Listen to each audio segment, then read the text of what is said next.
আপনাদের সাথে একটা অবাক করা কথা শেয়ার করি, যা খুবই আমার কাছে একটা মজাদার মতো লাগে। সেটা হচ্ছে সামিরের কাহিনী।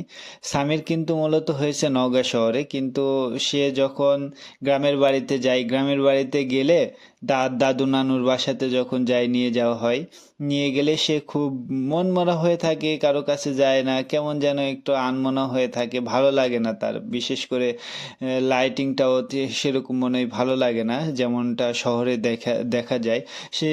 সে যখন শহরে চলে আসে তখন খুবই উৎফুল্ল হাসি খুশি থাকে। যাই হোক, গতদিন তো কিছু ভিডিওতে দেখছেন যে আমি গ্রামের বাসাতে গেছিলাম, গ্রামের বাসা থেকে আজকে চলে আসছি নওগাঁ শহরে।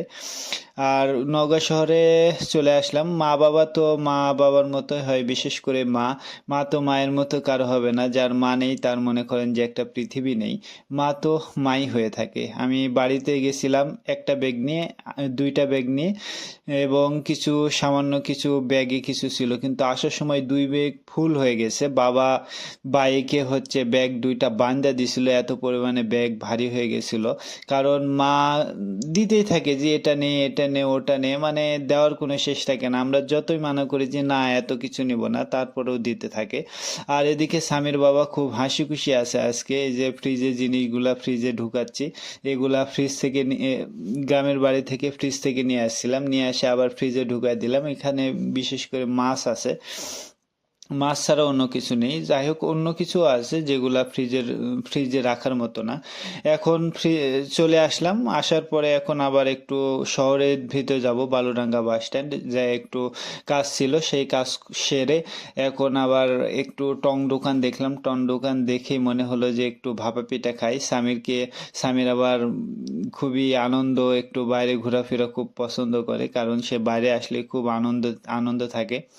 আর বাইরে এখন একটু করে শীত শীত চলে আসছে, একটু করে বলতে কি ভালোই শীত মনে হয় চলে আসছে, একটু কুয়াশাও পড়তেছে। এইদিকে একটু অন্ধকার লাগছে, ক্যামেরাতে হয়তো বা সেরকম আসতেছে না। আর ভাপা পিঠা আমার আবার খুবই পছন্দের। স্বামীর আবার খুব হাসি দিচ্ছে, সে ভ্যাটকে একটা হাসি মেরে দিল। এদিকে আমি ভাপা পিঠা নিলাম, এদিকে ভাপা পিঠা খুবই মজার। এখানকার ভাপা পিঠাগুলো খাইলে মনে করেন যে মুখে লেগে থাকে সেরকম। এদিকে স্বামীর বাবা আমার খাওয়া দেখে সেও একটু মুখ চটকাচ্ছে যে আমাকে কখন একটু দিবে।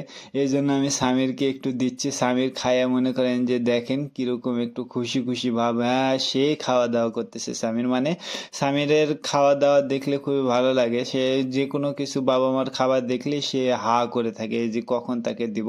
ছোট বাচ্চাগুলো এরকমই হয়, তবে সবকিছু খাবারই ছোট বাচ্চাকে দেওয়া যাবে না।